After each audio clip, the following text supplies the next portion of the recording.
You have a list, not written down necessarily, but in your head, a running list of things you are interested in, things you have started, things you want to learn, things you told yourself you would get back to when you had more time, photography, writing, learning a language. That instrument in the corner that you played seriously for about 6 weeks before something else caught your attention. The course you bought and watched 3 modules of. The book you are halfway through, alongside 4 other books you are also halfway through. And people around you have opinions about this list. You never finish anything. You need to pick one thing and stick to it. You spread yourself too thin. You would be so good at this if you just focused. And you have tried to focus more times than you can count. And it works for a while. And then something new arrives. And the pull is immediate and specific. And you follow it because not following it feels like ignoring something important about yourself. This is not a focus problem. This is not a discipline problem. This is a specific kind of mind that the world has not given nearly enough credit to. The world is built for specialists.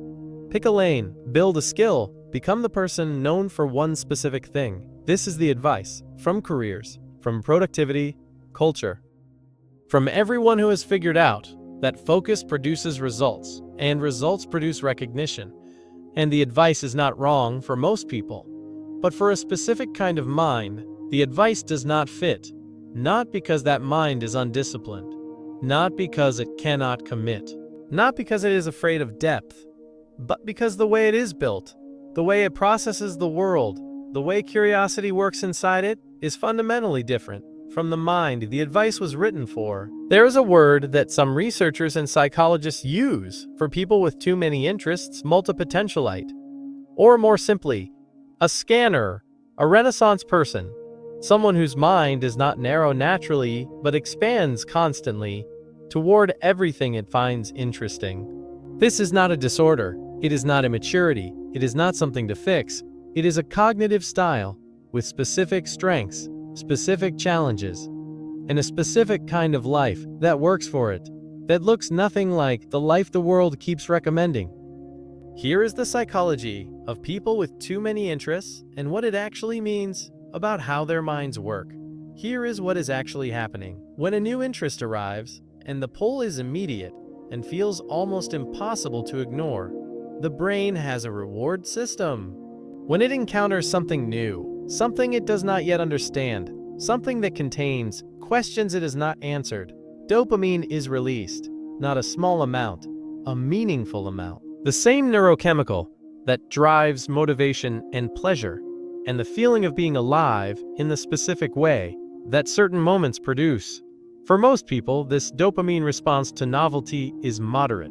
They feel the pull of something new, they might explore it briefly. And then the pull fades, and they return to what they were already doing.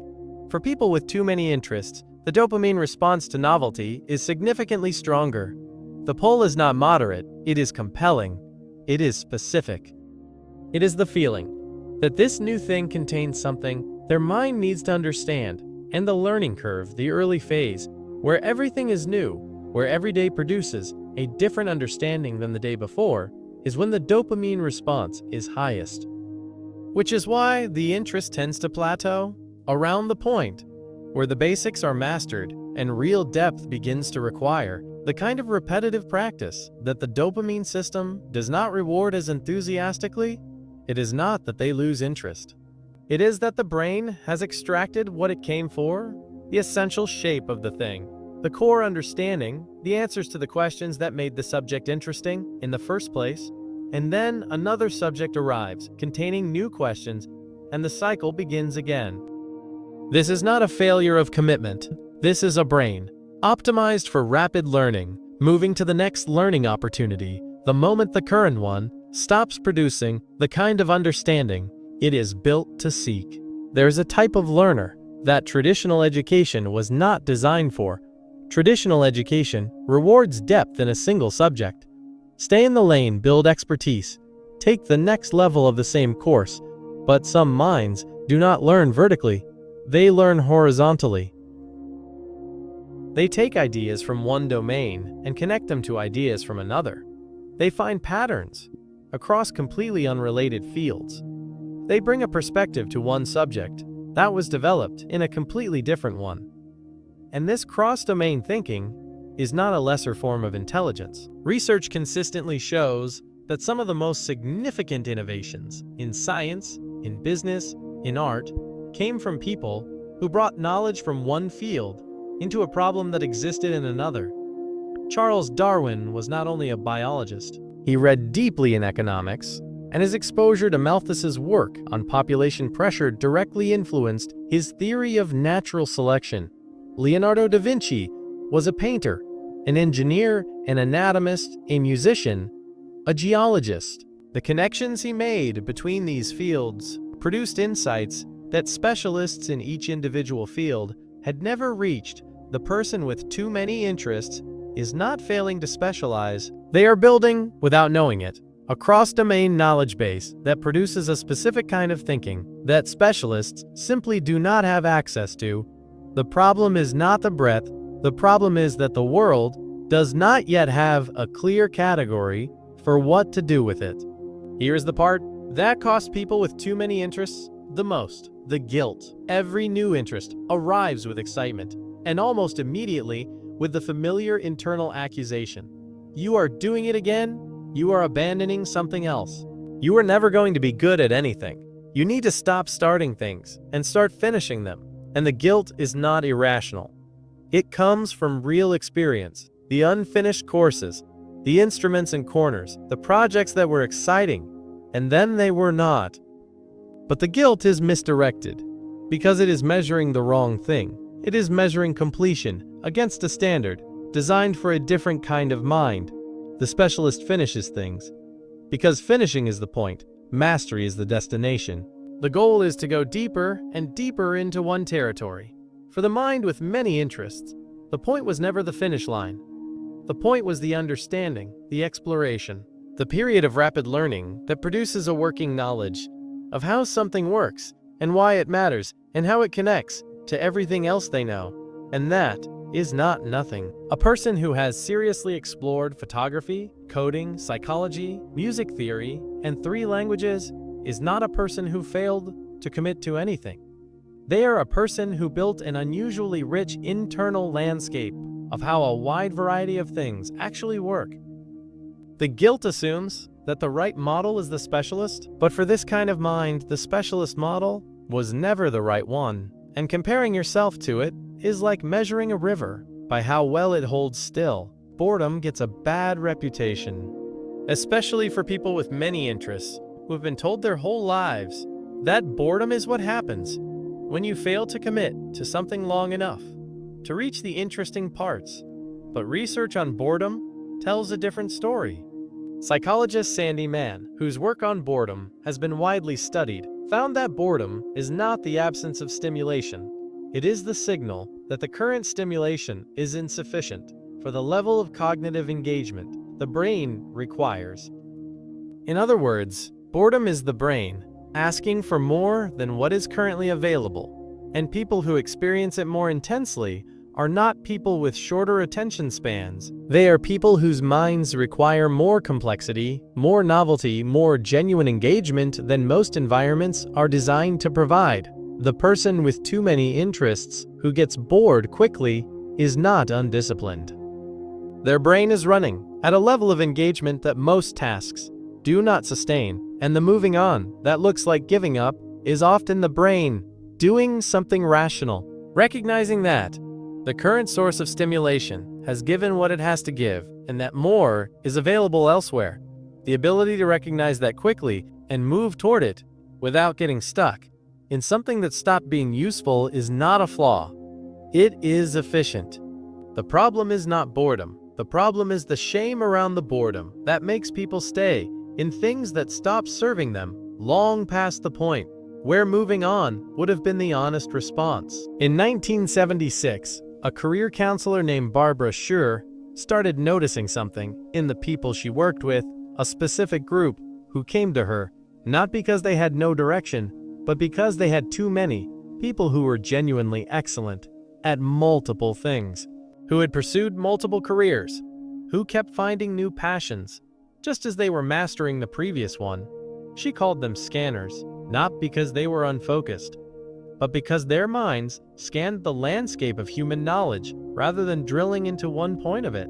And she made an observation that changed how many people understood themselves. Scanners are not failed specialists. They are a different type of person entirely, with a different relationship to learning, a different relationship to work, and a different relationship to meaning that requires a different kind of life to feel satisfied. The specialist finds meaning in going deeper, in knowing one thing more completely than almost anyone else. The scanner finds meaning in going wider, in understanding how things connect, in bringing something from here to there, and producing something that neither territory could have been produced alone. Neither is superior, but only one of them gets validated by most educational systems, most career structures, most pieces of advice about what a successful life looks like. And the scanner, who has spent their life being told they need to focus more, commit more, finish more, specialize more, has often internalized the message that the way they are built is the problem. It is not the problem. It is just a different answer to the question of what a mind can be for. The answer is not to become a specialist. For some minds, that path produces results. For this kind of mind, it produces a quiet, persistent dissatisfaction that no amount of discipline fully resolved. The answer is to stop treating the way this mind works as a problem to manage and start treating it as a design to work with. The first shift is redefining what finished means. For the specialist, finished means mastery, the full depth of the subject, explored and owned. For the scanner, finished can mean understood well enough to use the working knowledge, the ability to apply what was learned, the connections it produced with everything already known. That is a legitimate form of completion. It does not require going to the bottom of every subject to make the exploration worth having done. The second shift is finding structures that accommodate multiple interests rather than forcing one interest to carry everything. A career that uses several skills rather than one. Projects that combine domains rather than isolate them. Environments that reward connection making and cross-domain thinking rather than depth in one lane. The third shift is the most important. Stop apologizing for what your mind reaches for. Every new interest arrived because something in you recognized something worth understanding. That recognition is not a weakness. It is your mind doing what it was built to do. And the life that works for this kind of mind is not built by narrowing that. It is built by finding the shape of a life wide enough to hold it. You have a list, and the list has always been longer than the world said it should be. You have been told to shorten it, to pick from it, to commit to one thing on it, and let the rest go. And every time you tried, something in you resisted. Not because you are undisciplined, not because you cannot commit, not because something is wrong with the way you are built, because the list is not a symptom. It is the shape of your mind, made visible. Every item on it is something your mind recognized as worth understanding. Every abandoned project was not a failure. It was a completed exploration that gave you something, even if you could not name exactly what. Every new interest that arrived and pulled you away from the previous one was not a betrayal of what came before. It was your mind doing the thing it has always done, reaching for the next thing worth knowing. The world needs specialists. It also needs people who can move between worlds, who carry knowledge from one place into another, who see connections that people deep in one tunnel cannot see from where they are. That is not a lesser contribution. That is a specific and genuinely rare way of being useful. In a world that contains more problems than any one discipline can solve, stop trying to be narrower than you actually are. The list is not the problem. The list is who you are. And who you are is worth exactly as much space as it takes up.